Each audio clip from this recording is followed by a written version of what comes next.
Bismillahirrahmanirrahim. Assalamualaikum warahmatullahi wabarakatuh.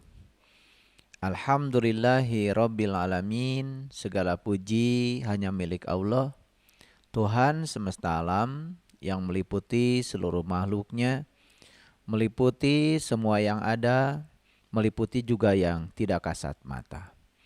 Dia senantiasa hadir memenuhi seluruh kebutuhan makhluknya tanpa batas. Termasuk sekarang, dia pun sebetulnya hadir bersama kita, menemani kita di sini, saat ini, sekarang. Oleh karena itu, mari kita puji dia bersama-sama membaca hamdalah. Alhamdulillahi rabbil alamin. Mari kita awali kajian di tangga yang ke-21 dari titian kesadaran ini. Bersama-sama memohon ridho dan berkah Allah. Semoga Allah meridhoi, memberkahi, dan selalu memberikan kekuatan, kesabaran kepada kita untuk menjalani semua proses kehidupan kita. Oleh karenanya, mari kita sapa asma Allah dengan kelembutan dan cinta, seraya membaca basmalah.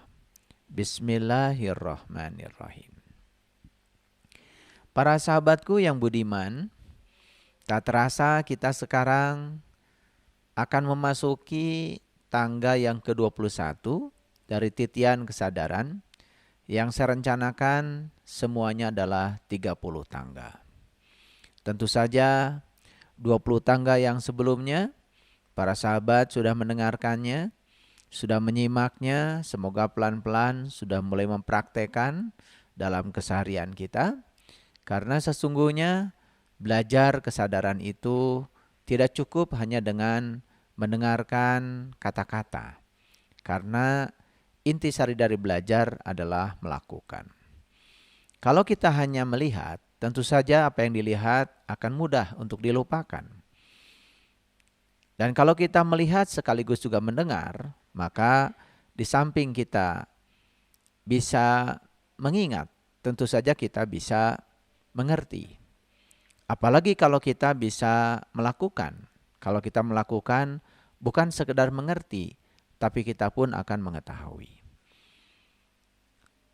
Di tangga yang ke-21 ini, saya akan berbicara melanjutkan tentang pentingnya kita melampaui kecerdasan yang melampaui pikiran. Saya akan mengulang sedikit di tangga yang sebelumnya. Dan mohon izin sekaligus mohon maaf. Barangkali di tangga sebelumnya ada kesalahan saya menyebut nomor ayat dari Al-Quran. Yaitu Quran surat Al-Fatir, surat ke-35 ayat yang ke-37. Jadi saya mengingatnya surat ke-35 ayat 35. Jadi saya koreksi, itu surat ke-35 ayat yang ke-37. Nah, di ayat itu ada teriakan dari seseorang kepada Allah. Ya Allah Tuhanku, keluarkan aku dari neraka ini, niscaya aku akan mengerjakan amal soleh yang berlainan dengan yang telah aku kerjakan. Silakan dicek ya, itu surat Al-Fatir ayat yang ke-37. Lalu teriakan itu dijawab dengan dua statement yang sangat luar biasa. Yang pertama, jawaban Allah terhadap teriakan orang itu adalah, tidakkah aku memberikan umur yang cukup untuk berpikir? Dan kenapa kamu tidak berpikir? Itu jawaban yang pertama. Lalu jawaban yang kedua, tidakkah datang kepadamu seorang pemberi peringatan? Jadi pemberi peringatan ini artinya orang yang berkesadaran, yang bisa menyadarkan kita. Seperti yang sudah saya ceritakan, saya sampaikan di kajian sebelumnya, tidak mungkin orang yang masih tertidur pulas bisa membangunkan orang yang tertidur. Karena hanya orang yang sudah bangun yang bisa membangunkan orang yang masih tertidur. Jadi belajar dari Quran surat Al-Fatir, ya, surat ke-35 ayat 37 tadi, jadi ada seseorang yang berteriak minta dikeluarkan dari neraka. Jadi artinya orang ini sedang mengalami penderitaan, sedang mengalami kesusahan, sedang berada di kesadaran yang rendah. Jadi sebetulnya orang ini ya sudah menjalankan amal soleh, tapi amal soleh hanya berdasarkan persepsinya sendiri. Maka dia mengatakan, aku akan menjalankan amal soleh yang berlainan dengan yang telah aku kerjakan. Jadi lagi-lagi orang ini sudah banyak melakukan sesuatu, tetapi tidak menimbulkan kesadaran. Makanya dia berteriak ya kepada Allah, minta dikeluarkan dari penderitaannya, supaya dia ya keluar dari penderitaan, dan dia berjanji akan menjalankan amal soleh yang berlainan. Nah kemudian jawaban Allah cuma dua. Yang pertama ya Allah menjawab, aku sudah memberikan umur yang cukup kepadamu dan kenapa kamu tidak berpikir? Yang kedua, tidakkah datang kepadamu seorang pemberi peringatan? Jadi jawabannya bukan ya akan aku keluarkan, bukan. Tetapi cara Allah mengeluarkan dia dari penderitaan itu dengan dua hal. Yang pertama, ya, cari orang yang bisa memberikan peringatan kepada kamu. Yang kedua, ya, supaya kamu bisa berpikir. Kembali lagi, ya, saya ulang, berpikir artinya adalah menguasai pikiran. Berpikir artinya kita bisa menggunakan pikiran. Menggunakan pikiran itu artinya adalah kita, ya, seluas-luasnya tidak digunakan lagi oleh pikiran. Karena selama ini tanpa disadari kita digunakan oleh pikiran, bukan kita menggunakan pikiran. Jadi siapa orang yang sudah menggunakan pikiran adalah mereka yang sudah menguasai pikirannya. Siapa penguasa bagi pikiran? Penguasa bagi pikiran adalah kecerdasan yang melampaui pikiran. Oleh karena itu, ya, nanti di tanggal 21, 22, 23, 24, saya akan berbicara tentang siapa sesungguhnya orang yang tercerahkan itu. Karena selama ini kita menganggap orang-orang yang tercerahkan itu hanyalah orang-orang super, orang-orang yang punya kemampuan tertentu. Padahal tidak sesungguhnya. Pencerahan itu sangat sederhana. Karena pencerahan itu pada hakikatnya adalah keserasian antara kita dengan semesta. Jadi kalau kita sudah bisa serasi dengan semesta, ikut tarian semesta, itulah sesungguhnya yang disebut dengan pencerahan. Lebih jauh lagi nanti akan saya jelaskan secara terperinci. Baik para sahabat, ya. Di Quran surat Al-Baqarah ayat 44, Allah juga mengatakan, afala taqilun. Kenapa kamu tidak berpikir? Dan sesungguhnya, ya, pertanyaan-pertanyaan seperti ini itu diulang-ulang di banyak ayat dalam Al-Quran. Jadi kenapa kamu tidak berpikir? Jadi tidak berpikir itu pertanyaan dari Allah kepada mereka yang tidak bisa menguasai pikirannya. Nah ini agak berbeda terminologinya karena selama ini kalau orang belajar matematika, orang belajar fisika, orang belajar kimia, orang belajar apapun itu dikatakan sedang berpikir. Padahal yang dimaksud dengan berpikir sesungguhnya adalah ya kita sudah bisa menguasai pikiran kita. Artinya kita tidak dikuasai lagi oleh pikiran. Jadi berpikir artinya pikiran sudah menjadi pelayan bagi kita. Berpikir artinya pikiran bukan lagi sebagai majikan bagi kita. Karena semua orang bijak mengatakan bahwa pikiran adalah pelayan yang terbaik. Tetapi pikiran adalah majikan yang sangat berbahaya. Kenapa kemudian banyak sekali cerita-cerita sastra ya yang menceritakan tentang pentingnya kita menguasai pikiran. Saya berulang kali tidak bosan menyampaikan cerita Ramayana. Jadi Rama itu ternyata itu bahasa Sanskerta. Rama itu artinya adalah pria yang baik. Rama itu artinya pria yang bijaksana. Dan kalau di dalam kitab suci, kata-kata pria, laki-laki selalu secara hakikat mensimbolkan urusan-urusan yang menyangkut ruhani.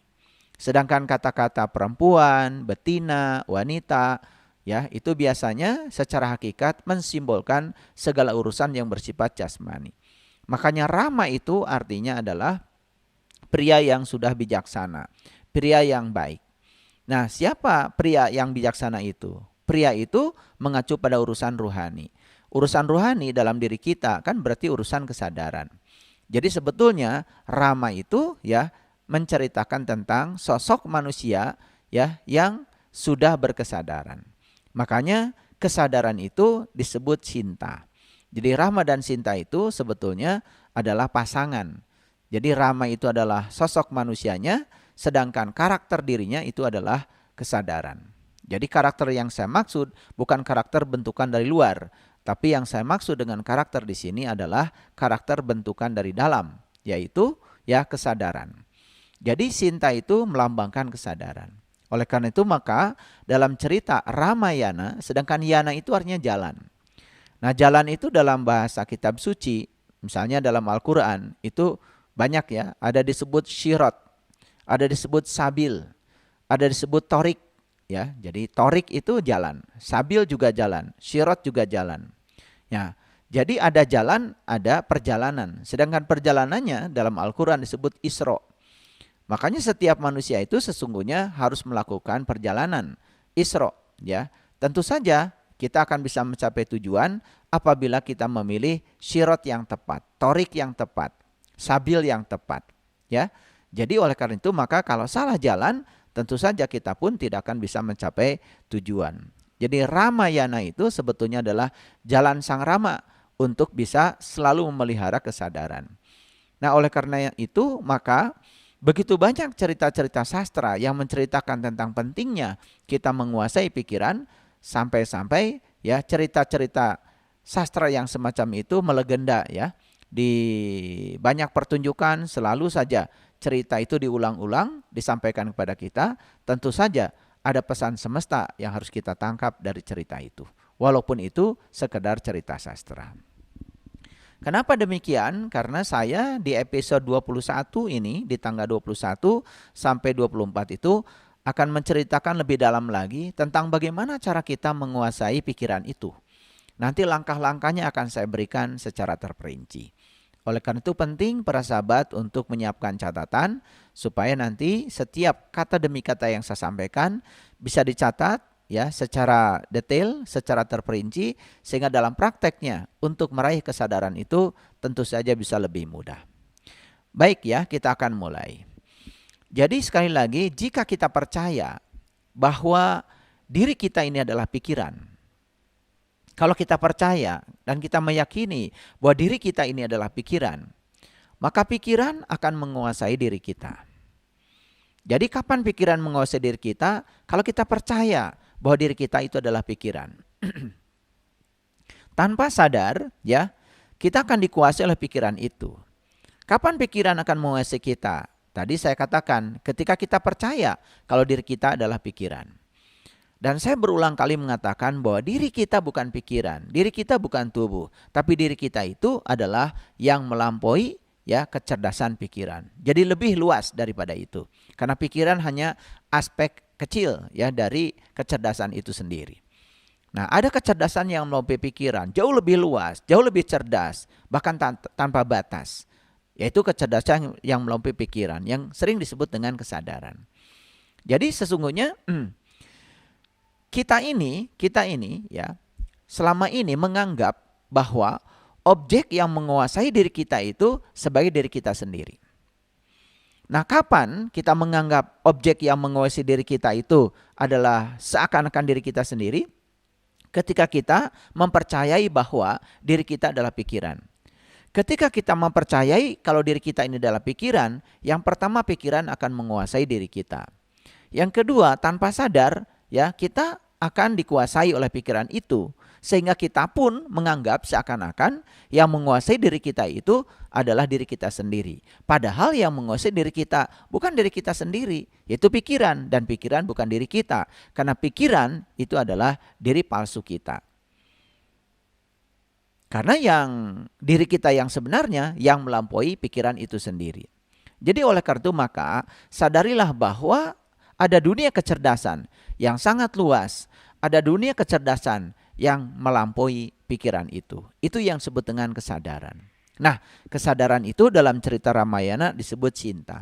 Makanya ketika Rama kehilangan Sinta, maka Rama berjuang untuk mengembalikan Sinta kembali ya dengan minta bantuan pada Hanuman.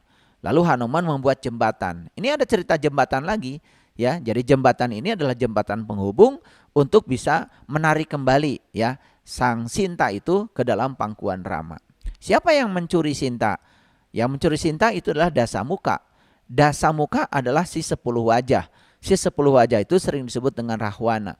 Jadi Rahwana ini gambaran dari penguasa negeri Alengka, yaitu penguasa pikiran. Karena Alengka itu adalah pikiran. Jadi lagi-lagi cerita itu sangat jelas mencerminkan kepada kita betapa kita akan sengsara ketika kita dikuasai oleh pikiran. Oleh karena itu maka di Quran surat Al-Fatir ayat 37 yang saya sampaikan tadi jelas sekali ya, ketika seseorang itu mengalami kesengsaraan, mengalami penderitaan, malah Allah sendiri menawarkan dengan satu pernyataan, tidakkah kamu ya diberikan umur yang cukup untuk berpikir, dan kenapa kau tidak berpikir?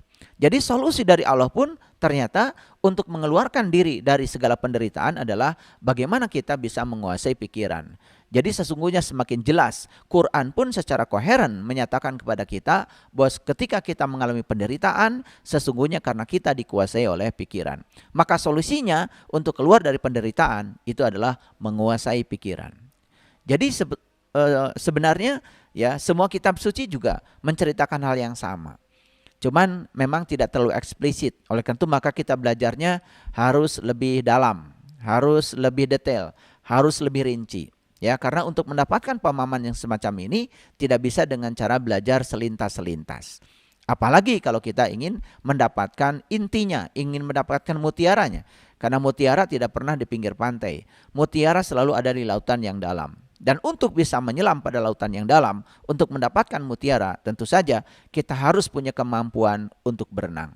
Maka diperlukan keberanian sebetulnya untuk bisa menyelam lebih dalam.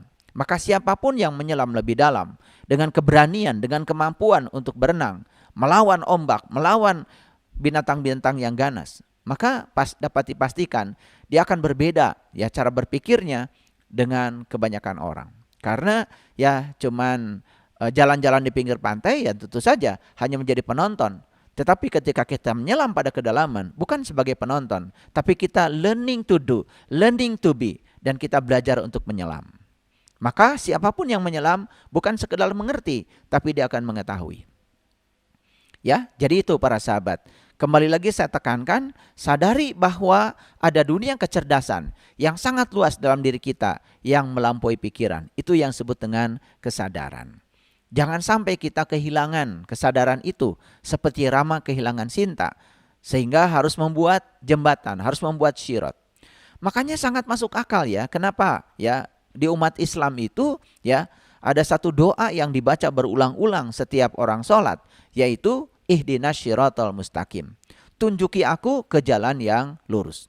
Apa jalan yang lurus itu? Syiratal ladina an'amta alaihim. Jalannya orang yang diberi nikmat. Ternyata ya nikmat itu baru akan kita peroleh kalau kita sudah bisa menguasai pikiran. Nah di ayat selanjutnya goiril magdub ya. Bukan jalan yang orang yang dimurkai, waladolin, bukan juga jalannya orang-orang yang sesat.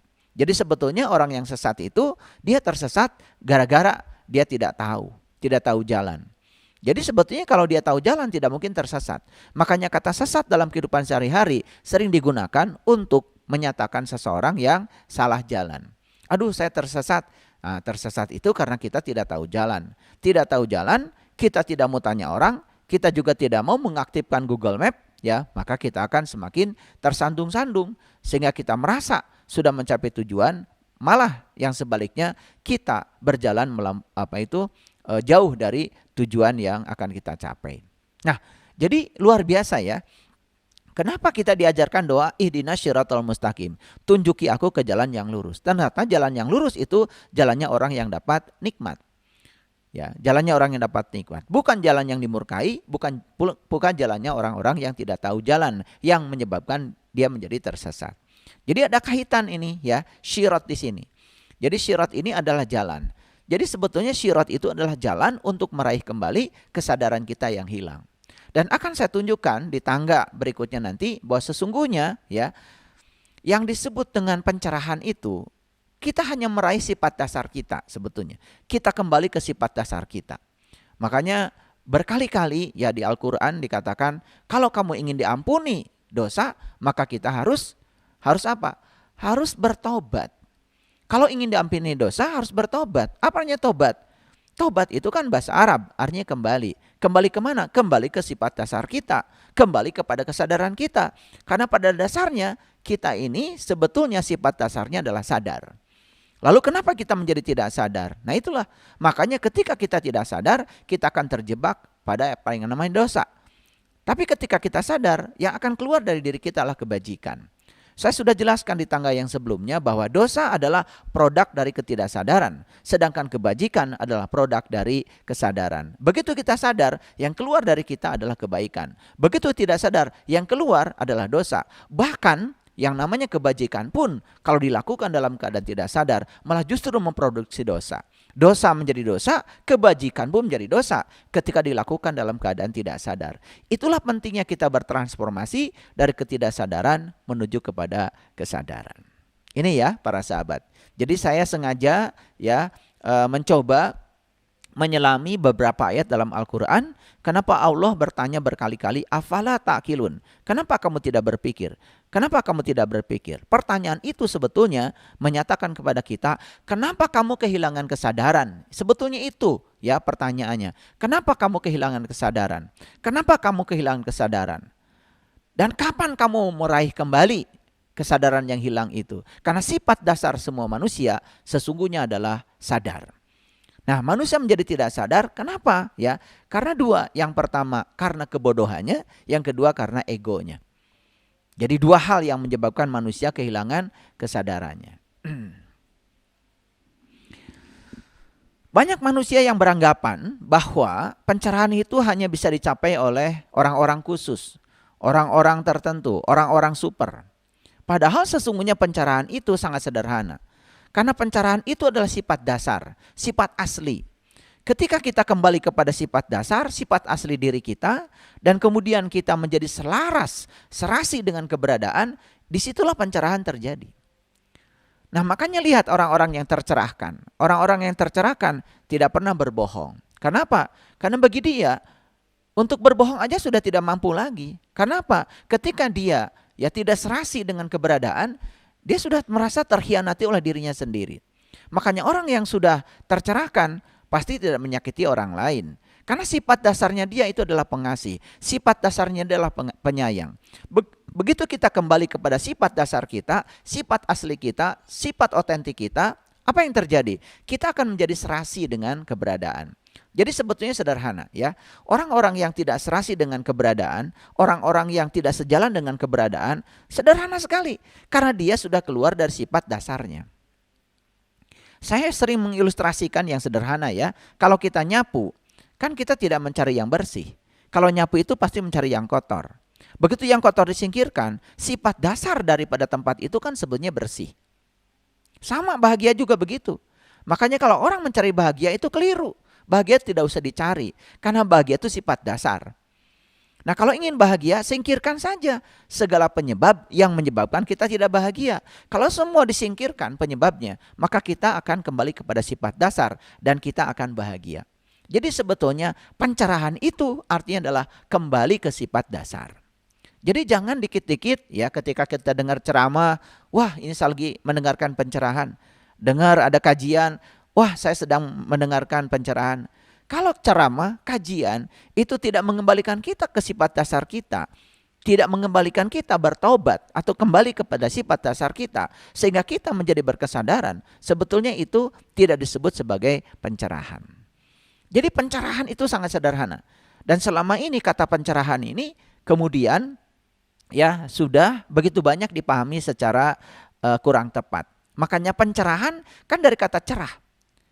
Cerah itu apa artinya? Cerah itu kan ketika kegelapan itu disingkirkan oleh kehadiran cahaya. Jadi satu-satunya kondisi ya di mana terjadi pencerahan ketika kegelapan sirna. Kapan kegelapan sirna? Ketika ada pencerahnya, dan pencerah itu cuma satu, yaitu kehadiran cahaya. Makanya kegelapan adalah ketiadaan cahaya. Begitu cahaya hadir, kegelapan tidak ada.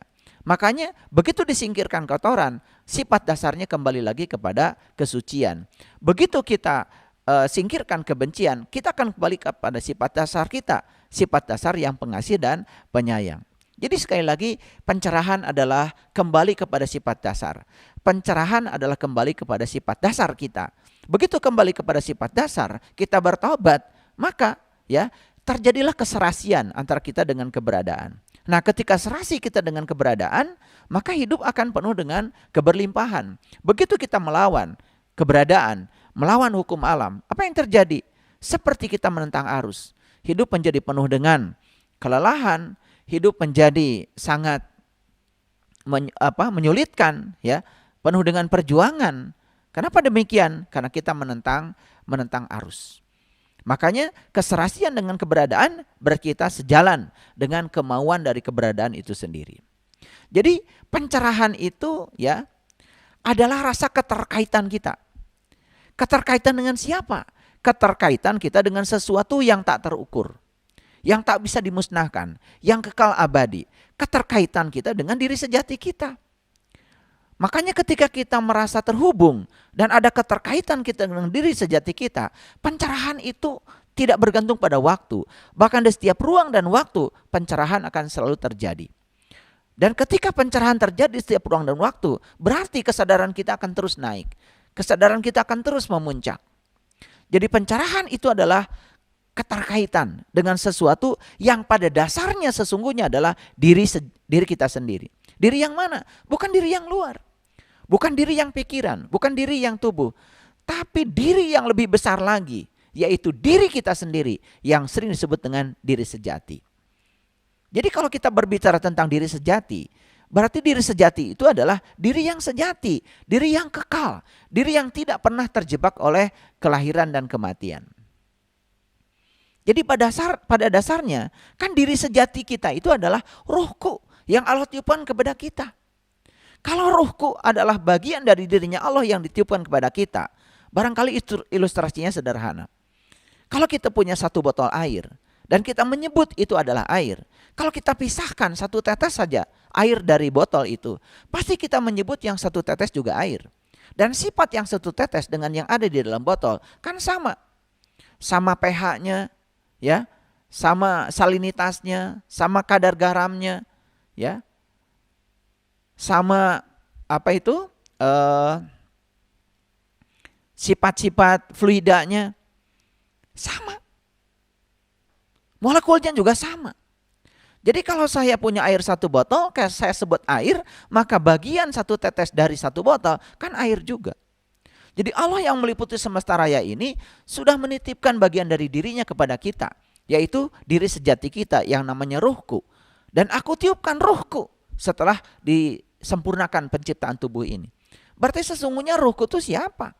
Diri sejati kita itu siapa? Dan kalau kita bertanya seperti itu, kita akan kembali, oh kita sadar sebetulnya diri sejati kita itu adalah bagian dari dirinya. Kalau diri sejati kita bagian dari dirinya, berarti sesungguhnya sifat-sifatnya harusnya berada menjadi sifat-sifat kita. Nah, kembali kepada sifat dasar itu namanya pencerahan. Jadi pencerahan itu sebetulnya banyak sekali ya disalahgunakan istilah ini. Sehingga dikit-dikit pencerahan. Kalau kita tidak mengembalikan diri kita kepada sifat dasar kita, sehingga kita kembali kepada cahaya sejati kita, cahaya asli kita, lalu kita memiliki keterkaitan, bukan sekedar keterkaitan, tapi rasa keterkaitan dengan sesuatu yang tak terukur, dengan sesuatu yang tidak bisa dimusnahkan. Maka disitulah yang namanya pencerahan. Jadi pencerahan adalah keterkaitan dengan sesuatu yang pada dasarnya adalah diri kita sendiri. Pencerahan adalah keterkaitan dengan sesuatu yang pada dasarnya jauh lebih besar dari diri kita sendiri. Karena sesungguhnya kalau orang menyadari bahwa diri sejatinya itu adalah bagian dari dirinya, semesta yang ditiupkan ke dalam dirinya, maka pasti dia akan sadar, oh ternyata ya tugas kita dalam kehidupan di alam raya ini cuma satu. Ya, mencapai keserasian dengan keberadaan. Begitu kita mencapai keserasian dengan keberadaan, maka disitulah akan terjadi yang namanya interferensi yang bersifat konstruktif. Jadi interferensi itu adalah berpadunya dua frekuensi, ya, bisa menimbulkan konstruktif, bisa menimbulkan destruktif. Ketika berpadu dua frekuensi dan frekuensi yang berpadu itu berlawanan, pasti destruktif. Destruktif berarti terjadi penghancuran. Tetapi ketika dua frekuensi kemudian bergabung, ya, dan saling menguatkan, maka akan terjadi yang namanya interferensi konstruktif. Yang dibutuhkan oleh kita adalah interferensi secara konstruktif, bukan interferensi secara destruktif. Nah, itu yang menyebabkan kesadaran kita dari waktu ke waktu terus meningkat, terus meningkat. Kenapa? Karena interferensi antara dua frekuensi terjadi secara konstruktif. Kapan itu terjadi? Kalau arah frekuensinya sama. Berarti kalau antara diri kita dengan semesta itu sudah serasi. Jadi terjadinya keserasian antara sifat dasar kita dengan sang keberadaan itu yang disebut dengan pencerahan. Inilah yang harus kita capai para sahabat. Mencapai keserasian dengan keberadaan. Terima kasih. Assalamualaikum warahmatullahi wabarakatuh.